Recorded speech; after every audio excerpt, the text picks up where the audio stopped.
하나님을 앙망하는 사람은 새 힘을 얻겠다 그랬어요. 속에서부터 그 힘이 있기 때문에, 그 힘이 공급되기 때문에 그 사람은 독수리가 날개침에 올라간 것 같이 올라갈 수 있고, 다른 박질해도 곤비치 않고 걸어가도 피곤치 아니하리라. 여기 한 사람이 있습니다. 지치고 피곤해 주저앉은 사람이죠. 앞에 해결해야 될 문제는 태산같이 많은데 도저히 내 능력 가지고 이제 더 이상은 어떻게 할 수가 없을 것 같아서 주저앉아 있어 탄식하고 있습니다. 자기가 가진 재능, 자기가 가진 힘, 자기가 가지고 있었던 리소스는 다 이제 썼어요. 매진됐어요. 그래서 탄식하고 앉아 있을 때 오늘 그 문제를 바로 찾아 접근하도록 해주는 공고의 말씀입니다. 이제 네가 가진 그 힘, 그것만 의지하고 지금까지 와서 다 이제 소진됐기 때문에, 그리고 지치고 앉아 있지만 이제 힘의 원천이 되시는 여호와, 그 여호와를 앙망하고 하나님께로부터 새로운 힘의 공급을 받아야 되지 않겠느냐는 얘기예요. 스스로의 가진 힘으로 자기 앞에 놓여 있는 삶의 문제를 헤쳐나가려 하지 말라는 말씀입니다. 아무리 강한 장정이라도 넘어지고 자빠집니다. 에너지가 끝이 나지 않을 것 같은, 절대 피곤을 모를 것 같은 소년도 지치고 피곤해집니다. 여러분, 동물 영화를 보면 그 사자들은 절대 굶주려 죽지는 않을 거라고 우리가 생각하죠. 근데 사자도 먹을 것을 못 찾아가지고 배가 고프고, 그 다음에 배가 고프니까 지쳐서, 그 다음에 뛰는데 사냥을 잘 못해요. 뛸 수가 없어요. 네. 그래 점점 하다가 그 강한 사자도 굶어서 죽는 사자가 있더라고요. 자기가 가진 능력과 힘이 소진되고 말면 그 다음에는 우리는 지치고 주저앉게 됩니다. 그러나 오늘 주신 말씀은 이제 우리가 자기가 가진 힘을 가지고 사는 것이 아니라 힘의 공급처에 연결이 되어서 그것부터 새 힘을 계속 받아가지고 살아야 된다는 얘기예요. 왜 이 사실을 모르고 사느냐 그 말이에요. 너는 알지 못하느냐, 듣지 못하느냐, 영원하신 하나님 여호와, 땅끝까지 창조하신 그분은 곤비치 않으신 분이야. 명철이 한이 없으신 분이에요. 피곤한 자에게 능력을 줄 수 있는 분이고 무능한 자에게 힘을 더하시는 분이다. 그곳에서 우리의 힘의 원천, 그곳에서 힘의 공급을 받을 수 있어야 된다는 얘기예요. 그분이 우리가 지칠 때 에너지를 공급해 주셔야 되고, 넘어졌을 때 우리를 잡아 일으켜 주셔야 되고, 절망할 때 희망으로 채워 주셔야 되죠. 상처받고 아파할 때 위로해 주시고 또 치료해 주신 분이 전능하신 하나님에게 있다고 하는 사실, 여러분과 우리는 이미 그것을 인정하고 사는 사람들이죠. 근데 이걸 practice, 우리가 실천에 옮기고 산다고 하는 것은 또 다른 얘기입니다. 머릿속으로 아는 것과 우리 삶에 실천하고 사는 것은 다른 얘기예요. 그 힘의 원천이 되신 여호와를 바라보고 그 힘의 원천에 내 삶에 필요한 보급처가 그곳에 있다고 해서 복음 통로를 열어놓고, 그리고 그곳에 계속 보급을 받아가면서 살 수 있는 사람은 계속 우리가 지치지 않고 계속 살 수가 있는 것이죠. 마치 녹수리가 날개침에 올라가는 것 같고 달려가도 지치지 않고 걸어가도 피곤치 않을 것이라는 말씀입니다. 우리가 하나님을 바라고 앙망하고 사는 삶, 하나님을 항상 인정하고 살고 있고, 또 하나님에게 모든 힘의 근원이 하나님에게 있다고 하는 것을 알고, 그리고 내가 그곳으로부터 도움을 받고 그곳으로부터 모든 것에 필요한 것들을 공급받아야 살아야 되겠다고 연결 가지고 사는 사람과, 그 하나님이 없이 자기 스스로의 생각을 가지고 스스로의 능력을 가지고 자기 재주를 가지고 사는 사람들과의 큰 차이가 있습니다. 전쟁에서 우리가 싸움을 할 때 제일 잘 싸우는 군인들은 제일 건장하고 힘이 세서 자기가 일주일이고 한 달이고 쓸 수 있는 것을 다 짊어지고 다닐 수 있는 사람이 잘 싸우는 사람이겠어요? 아니에요. 날렵하고 자기 그 힘은 많지 않아도 짐을 많이 지고 다닐 수는 없을지 몰라도 그는 있는 것을 최선을 다해서 싸우고 잘 싸우고 뒤로부터 공급을 받아야 승리하는 거예요. 자기가 필요한 것을 다 지니고 다니면서 살 수가 없는 것입니다. 제가 하나 언젠가도 한번 말씀을 드린 적이 있지만은 달팽이를 보면서 좀 딱하다는 생각을 합니다. 달팽이는 집을 등에다 업고 살아요. 모든 전 재산, 집까지를 짊어지고 다닙니다. 여러분, 우리는 집을 둬두고 사는 거죠. 내가 가진 모든 걸 자기가 들고 다니면서 살 수가 없어요. 정말 많은 리소스를 가진 분들은 은행에 저장해 놓고 크레딧 카드 가지고 다니면서 쓰지요. 계속 나오는 데가 있으니까 쓰는 거예요. 그걸 다 자기 주머니에 넣고 다니면서 써야 되는 건 아니지 않습니까? 우리 인생 삶에도 모든 것을 내가 내 주머니에 가지고 있어야 쓸 수 있다고 생각되는 건 참 어리석은 사람이에요. 그 모든 것들이 그 자원이 있는 곳에부터 공급을 받으면서 살 수 있으면 되는 것 아니겠어요? 저는 이제 목회를 하면서 많은 것을 체험하고 있습니다. 있는 것을 다 쓸 수 있어야 돼요. 공급처가 확보된 사람은요, 자기가 가진 것을 다 쓸 수 있는 사람입니다. 아끼지 않고 쓸 수 있는 사람이에요. 공급처가 없는 사람은 아껴야 돼요. 왜냐하면 그 소진되고 나면 그 다음엔 더 이상 없지 않습니까? 그러니까 아껴야죠. 사업을 하실 때도 그러고, 뭐 글을 쓰시는 사람도 그렇고, 무슨 아이디어를 내는 사람들도 마찬가지입니다. 모든 것을 다 쏟아 붓는 사람이 성공할 수 있어요. 근데 쏟아 붓으면 다 없어진다고 하면 곤란하죠. 채워지는 것이 있어야 쏟아 부을 수가 있는 것이죠. 필요할 때 하나님께서 도와주셔야 된다는 얘기예요. 그걸 의지하고 사니까 내게 있는 것 최선을 다 쏟아 붓고 살 수가 있는 거죠. 특별히 이제 목자에게 중요한 것은 설교가 제일 큰 부담이 되는 겁니다. 그래서 항상 머릿속에 이제 우리 설교할 게 어떤 설교가 있어야 해야 되겠나 생각을 하고 하나님 말씀을 생각하고 또 우리 그렇게 하면서 운전할 때도 그런 생각을 하고 하죠. 그래서 길을 제가 잘 놓쳐요. 딴 생각을 하고 있기 때문에. 그런데 솔직한 말씀을 드리면요, 이 주일 되기 전에 새벽 기도가 지금 많이 있잖아요. 근데 새벽 기도 설교 준비하는데 너무 설교 제목 아주 좋은 아이디어가 떠올라요. 그러면 새벽 기도에 쓰긴 좀 아깝잖아요.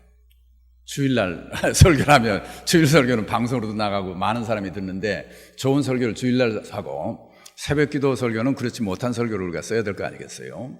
근데 지금 그 생각이 났어요. 그러면 이번 접어놓고 또 딴 거 가지고 좀 덜한 걸 준비해서 새벽 기도를 하겠어요? 아니에요. 제 삶의 원칙은 그렇지가 않습니다.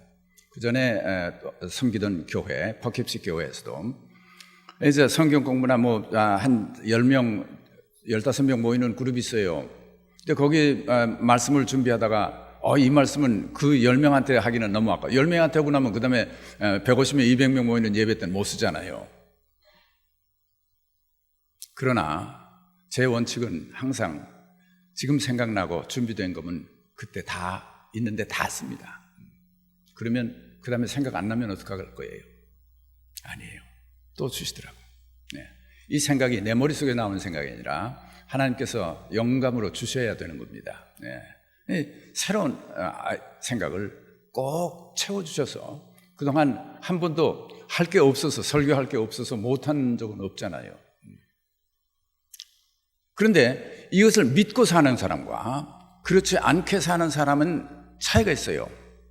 그 공급처를 갖지 못한 사람은 궁색합니다. 이거 쓰면 다시 안 나면 어떡할 거예요? 여러분, 가인과 아벨의 이야기가 있지 않습니까? 가인과 아벨의 이야기가 있어요. 근데 가인은 하나님께서 제사는 하나님께 받으셨고, 아벨의 제사는 받으셨고 가인의 제사는 안 받으셨어요. 근데 왜 그걸 안 받았는지 궁금하잖아요. 성경에 이유가 없어요. 근데 히브리서에 보면 이유를 말씀하는데 아벨은 믿음으로 제사를 드렸고 가인은 그렇지 않아서 안 됐다고 그래요.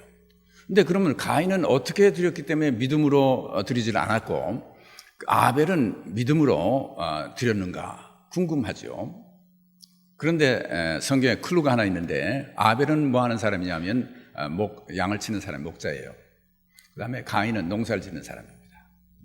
그러면 하나님께 제물을 드렸을 때 농사하는 사람은 농사 있는 제물을 가지고 하나님께 드렸죠. 또 양을 치는 사람은 그 양에서 나온 첫 배 그걸 가지고 하나님께 갖다 드렸을 거라고요. 그러면 왜 농사 짓는 사람이 드린 제물은 믿음으로 드리지 않았을 가능성이 있고 양을 목축을 하던 아벨은 그 제사가 믿음으로 드렸을까 하는 걸 생각해 볼 때 저는 그렇게 생각해요. 농사를 짓는 사람이 하나님께 제사를 드릴 때는 다 추수해 가지고 10개를 중에서 하나만 드려도 돼요. 9개는 남아있잖아요. 겨울을 나면서 먹고 살 수 있습니다. 9개 더 뒀으니까. 그러니까 하나 드리는 것도 11조, 쌓아놓은 중에서 하나 드리는 것도 굉장히 어려운 믿음으로 드려야 된다고 어려운 일이라고 생각하실런지 모르지만 믿음 없어도 그 정도는 드릴 수 있어요. 먹을 게 있는데요. 재해놓고 드리는 거니까. 그러나 동물, 목축을 하는 사람은 첫 배 나온 걸 드려야 돼요. 그 다음번에 안 나오면 어떡할 거예요? 그 다음에 새끼를 못 낳으면 어떡할 거예요? 그만 아니에요. 그런데 나은 것 하나님께 갖다 바쳤다고 말이죠. 그건 믿음이 아니고는 드릴 수가 없는 거죠.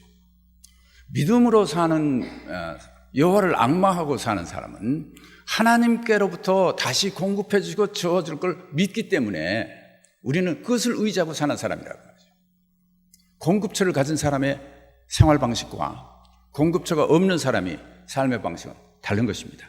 오늘 주신 이 말씀은 바로 그것을 말씀하는 거예요. 여호와를 앙망하는 자는 새 힘을 얻으리니 하나님께로부터 주시는 힘이 있다고 말이죠. 그것을 공급받고 사는 사람들은 이제 독수리가 날개치며 올라간 것 같이 올라갈 것이요. 그리고 달려가도 지치지 않고 걸어가도 피곤하지 않을 거라 말씀하죠. 오늘 이 말씀을 잘 보면, 잘 살펴보면 조금 눈에 띄는 이상한 게 있을 겁니다. 그냥 읽으시면 모르겠지만 자세히 살펴보면 순서를 좀 바꿔놓은 것 같아요. 여러분 비행장에서 비행기가 이륙할 때 보면 천천히 시작합니다. 그렇죠? 그러다 속력이 점점 활주로에서 빨라지죠. 그러다 아주 빨라지면서 이제 비행기가 이륙을 합니다. 그리고는 하늘을 높이 치솟아 오르죠. 어디서부터 시작해요? 빠른 속력부터 시작합니까? 아니에요. 천천히 가기 시작하죠. 걸어가고 달려가고 그리고 위로 올라가야 되는 거 아니겠어요? 근데 오늘 이 성경 말씀 보면 뭐 꼭 그 순서를 그렇게 하려고 쓴 건지는 모르지만은 그러나 올라가는 것을 먼저 하고 그리고 달려가고 그 다음에 걸어간다고 썼어요. 걸어가고 달려가고 올라간다고 해야 될 텐데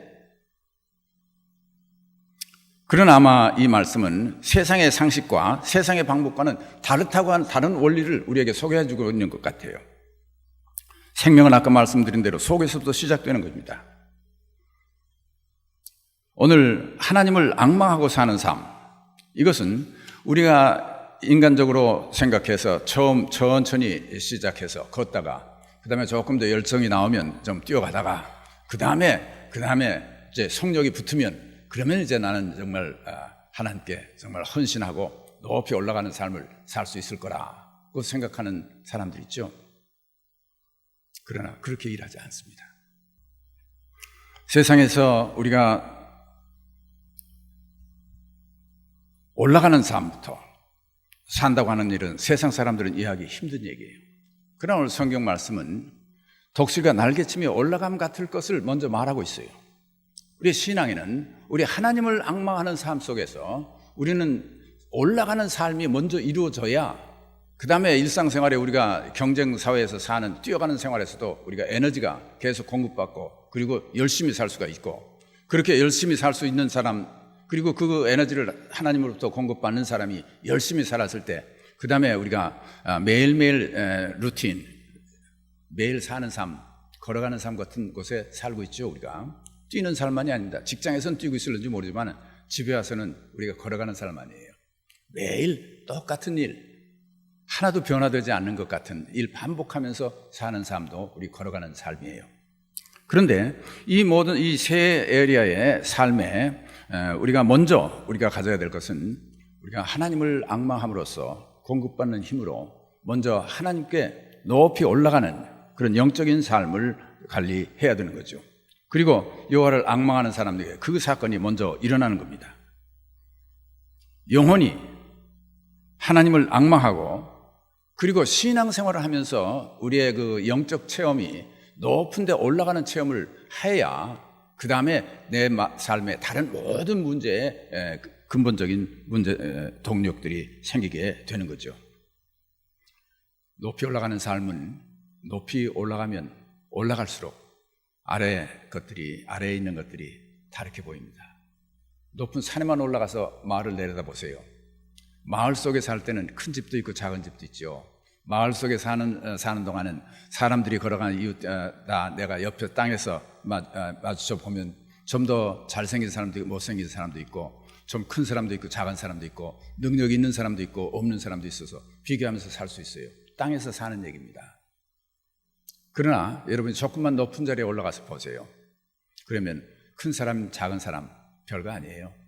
자동차도요, 땅에서 볼 때는 차이가 많아요. 이 차는 굉장한 차다, 저 차는 그렇지 않다. 그런데 조금만 높은 데 올라가서 헬리콥터만 타고 지나가면서 밑에 지나가는 차 보세요. 구별 안 돼요. 다 그거예요. 똑같은 조그만 점 같은 게 그저 다 지나가는 거죠.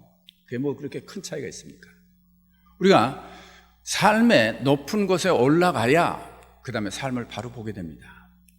내가 또 올라서 높은 곳에 있어야서 내 삶을 내려다봐야 내가 어떤 곳에 살고 있는 건지 나를 볼 수가 있게 돼요. 우리는 그것을 바로 볼 수 있을 때 중요한 것이 무엇이고 중요하지 않은 것이 무엇이며 아름다운 것이 무엇이고 아름답지 못한 게 무엇이고 또 가치가 있는 게 무엇이고 가치가 없는 것이 무엇인 것을 우리가 알게 되는 거예요. 높이 오르는 삶이 있어야 됩니다. 여호와를 앙망하는 자, 하나님을 인정하고 살 때 하나님께로부터 오는 그 지혜, 그리고 하나님의 영광을 보고 하나님의 아름다움을 보기 시작할 때 우리의 삶은 이제 세상에서 보지 못하던 새로운 경지에 이르게 되는 거죠.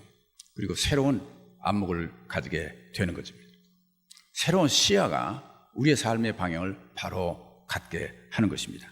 이것이 우리 삶에 먼저 있어야 돼요. 나중에 오는 것이 아닙니다. 그렇게 돼서 하나님으로부터 이제 하나님의 뜻이 무엇이고 하나님의 아름다움이 무엇이고 하나님의 영광이 어떤 것이고 내가 결국 돌아가야 할 것이 어떤 것인 것을 알고 체험하고 사는 사람, 그 높은 장소의 경험이 있는 사람이 이제 달려가는 삶에도 지치지 않을 수가 있어요. 세상에서 일을 이루고 성공하는 사람들의 모습을 보면 빠른 경주자입니다. 그리고 지치지 않고 뛰는 사람이라야 돼요. 아무리 빨리 뛰어도 잠깐 뛰다가 지쳐 주저앉아 버리면 그 경기에서는 승리할 수가 없죠. 경주는 빨리 달리는 사람이, 그리고 지치지 않는 사람이, 오래 뛸 수 있는 사람이 결국 트로피를 받게 돼요. 결국 인생의 경주 마당에서 누가 지치지 않고 달려갈 수 있겠습니까?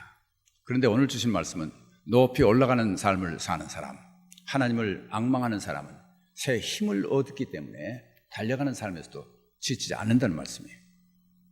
모든 사람들이 부러워할 만큼 성공한 사람들 중에 왜 마약을 하는 사람들이 그렇게 많이 있어요? 왜 도박을 합니까? 왜 가정이 파탄이 됩니까? 물론 성공한 사람이 다 파탄난 거 아니에요. 그러나 그렇게 열심히 해서 모든 사람이 부러워할 만큼 앞질러 갔던 사람들이고 그만큼 앞서가서 많은 것들을 이뤘던 사람들이 왜 주저앉았어요? 달리다가 지친 겁니다. 이제 자기의 힘이 다 한 거예요. 그렇게 일어나 봐야 언제까지 얼마나 무엇 때문에 우리가 뛰고 있는지, 이렇게 이룬 것 가지고 내가 행복할 수 있느냐 하는 것을 질문하게 될 때 과연 허탈한 것들이 너무 많았던 것이요. 한참 달리다 보니 가도 끝이 없이 무지개 담는 격으로 뛰고 있는 자신을 보고 주저앉게 되는 겁니다.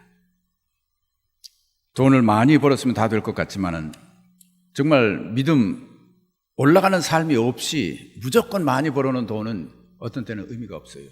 그 돈이 축복이 아니라 재앙이 되는 모습들을 우리가 많이 봅니다. 명예, 권력도 마찬가지예요. 그것만 가지면 행복할 것 같지만은 달려도 끝이 없는 그런 경주에서 그만 지치고 말 수밖에 없지요.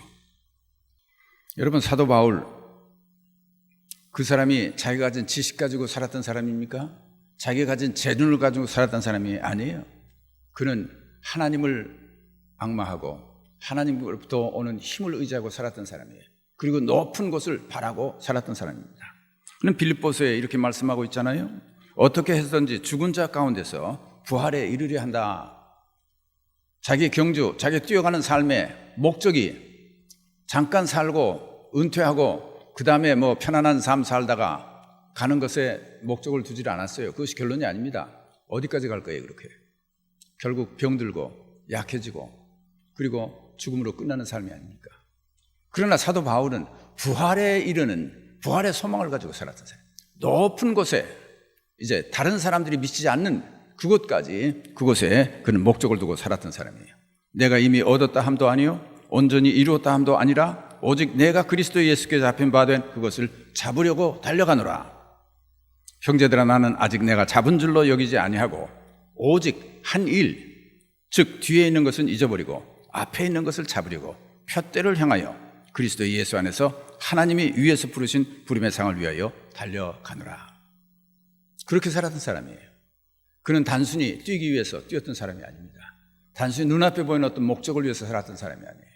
높은 데 꿈을 가지고 그곳에 목적을 두고 주님께서 부르시고 주님께서 준비해 주신 그 상을 얻기 위해서 그는 푯대를 향해서 뛰었기 때문에 지금 어디까지 이르렀든지 그걸 다 이뤘다고 생각을 않고 뛰었던 사람이에요.